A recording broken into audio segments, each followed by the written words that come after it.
Olá, quarto ano. A nossa aula de geografia de hoje nós iremos falar um pouco sobre as diferentes culturas que formaram o povo brasileiro, certo? Então, essa cultura são culturas que vieram para ser introduzida junto com a dos povos que habitavam aqui naquele período da época da colonização, que eram os povos indígenas. Então, a gente vai falar um pouquinho, certo, de alguns povos que vieram para cá e que trouxeram, né, a sua cultura. Os portugueses, né, foram os principais povos formadores do Brasil de início, porque eles foram os colonizadores. Eles vieram para o Brasil com o objetivo de colonizar a nova terra e obter lucro com as riquezas naturais encontradas, que vocês sabem que a princípio eles encontraram, né, o pau-brasil. Então, em 1500 a 1549, houve a chegada dos portugueses ao Brasil em 1500, exploração do litoral brasileiro por meio da extração de produtos, principalmente do pau-brasil, para comercialização no continente europeu, início do povoamento no litoral em 1530, e muitos povos indígenas foram dizimados nesse período. Então, esse foi o que ocorreu, né, em quase 5 décadas. Em 1549 a 1800, com o passar do tempo, os portugueses se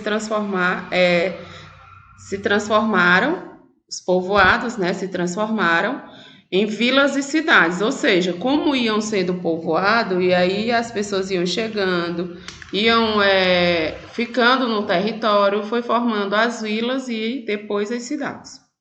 Início do povoamento no interior do território.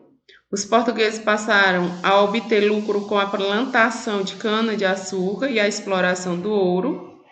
A escravidão se desenvolveu nesse período, ou seja, houve, certo, a trazida dos africanos para o Brasil. 1800 a 1822, transferência da corte portuguesa para o Brasil e a proclamação da República logo depois. Só que esse é um período histórico, um contexto que a gente vai estudar um pouquinho até a parte aí que fala no segundo contexto. Então, nós vamos falar um pouco das culturas, tá certo? Isso aqui é só para resgatar um pouco do que foi e como era o território brasileiro, como foi que ele foi colonizado.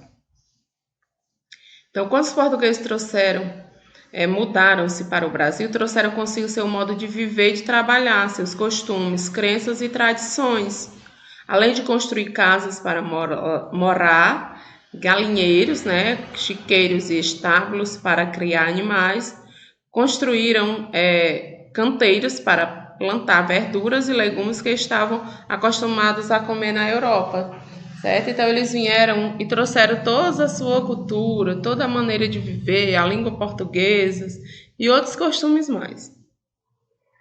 Contribuição dos portugueses para a cultura brasileira. Língua falada, português, as lendas, as cantigas de rodas e as festas populares regionais, os folguedos, né? Como o carnaval, as festas juninas, as cavalgadas, o fandango, o bumba meu boi. Então essas tradições vieram lá de Portugal e foram colocadas junto com a nossa cultura, certo? Então lá eles fazem de uma maneira, que a gente faz de outra maneira, porque foi introduzido também outras culturas junto com essa. Então essas são características da cultura portuguesa que foram introduzidas com a nossa, certo? Aqui é uma bem tradicional que vocês conhecem, que é a festa junina, certo? Ou quadrilhas, certo? Que é feita mais no mês de junho. Comidas típicas da cultura portuguesa. Muitos pratos típicos brasileiros são resultados da receita portuguesa adaptados, pois no período colonial os portugueses não tinham todos os ingredientes que estavam acostumados a utilizar. Eles foram adaptando a nossa cultura. Então, foi que eles, né, vieram e trouxeram para a gente o arroz, o couve, o alface, cebola, o pepino, o alho, o trigo e azeite de oliva. São alguns exemplos de alimentos inseridos pelos colonizadores portugueses no hábito alimentar brasileiro, certo? Isso não quer dizer que esses alimentos tenham tido origem em Portugal totalmente, eles, né? Alguns não, Mas a gente vai entender que foi eles que trouxeram para cá esse hábito de a gente se alimentar com esse tipo de alimento, certo? Então aí um prato bem típico de Portugal é o bacalhau, que é um peixe, certo? E aí vocês estão vendo aqui um preparo, ele está salgado, passou por todas as características da cultura, certo? Naquele tempo era muito comum, certo? Esse tipo de alimentação por conta de que eles passavam muito tempo, né, navegando e precisavam conservar os alimentos. Eles utilizavam o sal porque não tinha ainda a questão, né, da geladeira, questão do gelo, eles não sabiam como utilizar ainda essa técnica. E aí a arquitetura, os portugueses colonizadores, né, também influenciaram a arquitetura, a arte, a literatura, a música. E aí eles foram contribuindo para a formação da identidade do povo brasileiro e da nossa cultura. Então nós estamos vendo aqui um pouquinho dessa arquitetura no Brasil. A gente vai ver vários, né, aspectos, vocês estão vendo aqui. Até nas igrejas a gente vê também essa questão da portinha ser aqui um pouco oval, esses adereços das portas, certo? Então isso nós herdamos um pouco da cultura portuguesa, está certo? Em seguida nós vamos falar um pouquinho da cultura africana, que eles vieram para o Brasil, mas não vieram porque quiseram, eles vieram, a maioria vieram naquele período, né, forçados. A maioria dos africanos foram trazidos pelos europeus na contribuição de escravizados para trabalhar no cultivo da cana-de-açúcar, depois do café, na extração de minerais e nos afazeres domésticos. Então, essa era uma característica que eles traziam. E eles não eram pagos para trabalhar. É tanto que eles vieram forçados em navios negreiros, chamado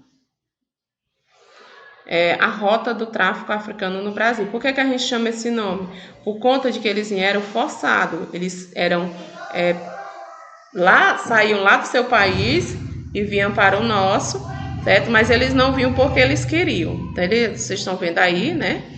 Luanda, Moçambique, Lagos, na África, essas regiões, eles vinham para Recife, Salvador, na Bahia, né?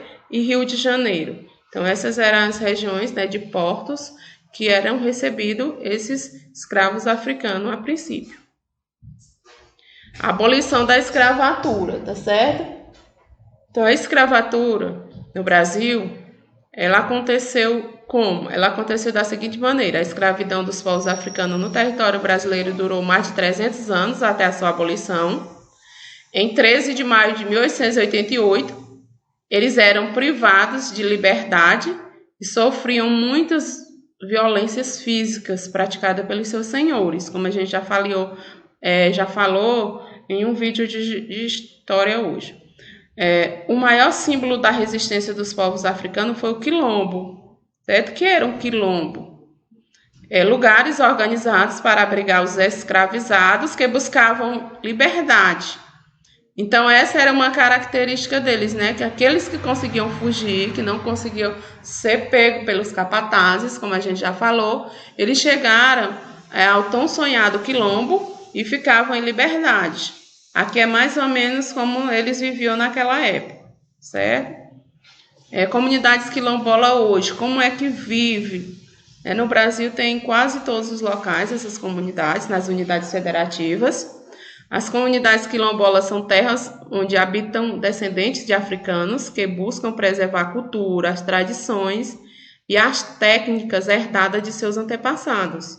Então, muitas dessas comunidades estão estabelecidas onde antes existiam antigos quilombos, certo? A Fundação Cultural Palmares, ela diz que no Brasil tem 2.958 comunidades remanescentes de quilombos, ou seja, certo? No Brasil todo, nas unidades federativas, na zona rural e urbana, onde antes existiam quilombos, onde antes existiam comunidades, hoje existem os remanescentes, que são as pessoas que também são da cultura africana, que tentam cultuar, ou seja, essa tradição deles de buscar, de preservar a cultura deles, tá certo? Cultura africana no Brasil. Os africanos trouxeram para o Brasil a cultura da língua, a música, a dança, culinária, religião e técnicas de trabalho que foram fundamentais para o desenvolvimento econômico do nosso território. Então, a gente não pode negar que os africanos eles contribuíram de várias maneiras, principalmente na economia, naquele período colonial, porque eles eram a força de trabalho do brasileiro. E aqui nós vamos ver algumas tradições, né? A capoeira, que é muito conhecida, e também as comidas típicas, tá certo? Mas temos várias tradições que os africanos trouxeram para nós, como a roupa com estampas, certo? E muitas outras culturas que nós temos que herdamos deles. Os povos que contribuíram com a cultura brasileira. O movimento de pessoas de um lugar para outro chama-se migração. Geralmente migra-se em busca de melhores oportunidades e condições de vida. A migração envolve a saída de um lugar e a entrada em outro. Quando uma pessoa sai de seu país de origem para morar em outro, é chamada de emigrante. Mas, ao entrar no nosso país, é recebida como imigrante. Em outras palavras, ser imigrante significa residir em um país, estado ou município que não são de origem, certo? Então, as pessoas que vinham para cá da Itália, de Portugal, eles eram os imigrantes europeus chamados. Diferentes modos de vida, os hábitos culturais e o trabalho realizado pelas pessoas transformaram as paisagens urbanas e rurais do Brasil. A identidade e a contribuição de cada povo são visíveis na arquitetura, na atividade econômica, na culinária, nos sotaques, na música, na dança e nas festas populares, como a gente já falou um pouquinho antes. E aqui, pessoal, lá na atividade de vocês, vai ter o quê? Vai ter uma, né? Aí vocês vão ver. O Gabriel Pensador, ele trouxe aqui a questão de uma música com o título Racismo é Burrice. Então, ele fala um pouco. Não seja um ignorante. Não se importe com a origem ou com a cor do seu semelhante. O que importa se ele é preto e você é branco? Aliás, branco no Brasil é difícil, porque no Brasil somos todos mestiços. Se você discorda, então olhe para trás. Olhe a nossa história. Os nossos ancestrais, o Brasil colonial não era igual a Portugal. A raiz do meu país era multirracial. Tinha índio, branco, amarelo, preto. Nascemos da mistura. Então, por que o preconceito? Barrigas cresceram, o tempo passou, nasceram os brasileiros, cada um com a sua cor. Uns com a pele clara, outros mais escura, mas todos vieram da mesma mistura. Gabriel Pensador. Então, isso aqui está para a gente refletir um pouco sobre a questão do racismo, as pessoas preconceituosas com a cor que o outro é negro, certo? Que ele é menos valorizado, que ele tem que ter um menor salário. Isso não é justo, porque ele é um ser humano, merece respeito. Todos nós somos iguais, então nós merecemos respeito, sendo de qual que seja a nossa origem.